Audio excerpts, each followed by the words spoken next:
আবার হরমুজ প্রণালী বন্ধের ঘোষণা ইরানের।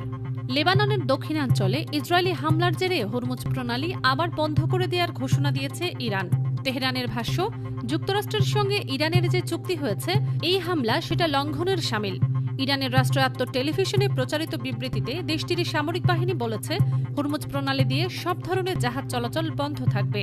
এটি শত্রুপক্ষের প্রতিশ্রুতি ভঙ্গের জবাবে নেওয়া প্রথম পদক্ষেপ। আগ্রাসন অব্যাহত থাকলে শত্রুপক্ষকে তাদের অঙ্গীকার পালনে বাধ্য করতে আরও পদক্ষেপ নেওয়া হবে। তারা আরও বলেছে, যুদ্ধ সমাপ্তি সংক্রান্ত সমঝোতা স্মারকের প্রথম অনুচ্ছেদের বিষয়ে যুক্তরাষ্ট্রের প্রতিশ্রুতির সুস্পষ্ট লঙ্ঘনের পরিপ্রেক্ষিতে এবং দক্ষিণ লেবাননে জায়নবাদী শাসকদের মাধ্যমে যুদ্ধবিরতির অবিরাম ও নিরলস লঙ্ঘনের ফলে ওই অঞ্চলের লাখ লাখ নিরপরাধ মানুষের নৃশংস হত্যাকাণ্ড ও বাস্তুচ্যুতির প্রতিক্রিয়ায় আর পাশাপাশি দক্ষিণ লেবানন থেকে দখলদার জায়নবাদী বাহিনীর প্রত্যাহারের ব্যর্থতা বিবেচনায় ঘোষণা দেওয়া হচ্ছে যে হরমুজ প্রণালীতে নৌজাল চলাচল বন্ধ করে দেয়া হবে।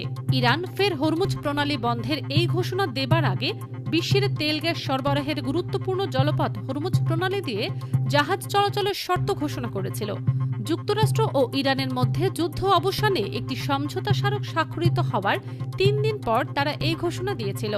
ইরানি বার্তা সংস্থা তাসনিম বলেছে, ইরান ও যুক্তরাষ্ট্রের মধ্যে ইসলামাবাদ সমঝোতা স্মারক ১৮ জুন ২০২৬-এর প্রথম মিনিটে ইরানের প্রেসিডেন্ট মাসুদ পেজেশকিয়ান ও যুক্তরাষ্ট্রের প্রেসিডেন্ট ডোনাল্ড ট্রাম্পের মাধ্যমে কোনো আনুষ্ঠানিক উপস্থিতি ছাড়াই একযোগে ডিজিটাল প্রক্রিয়ায় স্বাক্ষরিত হয়। কয়েক সপ্তাহব্যাপী আলোচনার পর এই সমঝোতা স্মারকটি চূড়ান্ত করা হয়েছিল। এতে ফরাসি ও ইংরেজি উভয় ভাষায় স্বাক্ষর করা হয়। ইরান কর্মকর্তারা এই নথিকে একটি রাজনৈতিক কাঠামো হিসেবে বর্ণনা করেছেন, যা ইরানের বিরুদ্ধে যুক্তরাষ্ট্র ও ইসরায়েলের চাপিয়ে দেয়া আগ্রাসী যুদ্ধের অবসান ঘটাতে তৈরি করা হয়েছে, আর যা একটি পূর্ণাঙ্গ চুক্তির পথ তৈরি করবে বলে প্রত্যাশা করা হচ্ছে। এই সমঝোতার প্রথম অনুচ্ছেদে বলা হয়েছে, লেবানন সহ সব রণাঙ্গনে ইরান, যুক্তরাষ্ট্র ও তাদের নিজ নিজ মিত্রদের মধ্যে সামরিক অভিযান অবিলম্বে ও স্থায়ীভাবে বন্ধ হবে, আর পক্ষগুলো ভবিষ্যতে যে কোনো সামরিক পদক্ষেপ বা শক্তি প্রয়োগের হুমকি থেকে বিরত থাকবে। এই সমঝোতা স্মারকে লেবাননের আঞ্চলিক অখণ্ডতা ও সার্বভৌমত্বের প্রতি শ্রদ্ধা দেখানোর বিষয়েও জোর দেওয়া হয়েছে। এই সমঝোতার আলোকে চূড়ান্ত চুক্তি নিয়ে আলোচনা সর্বোচ্চ ৬০ দিনের মধ্যে শেষ হবার কথা রয়েছে।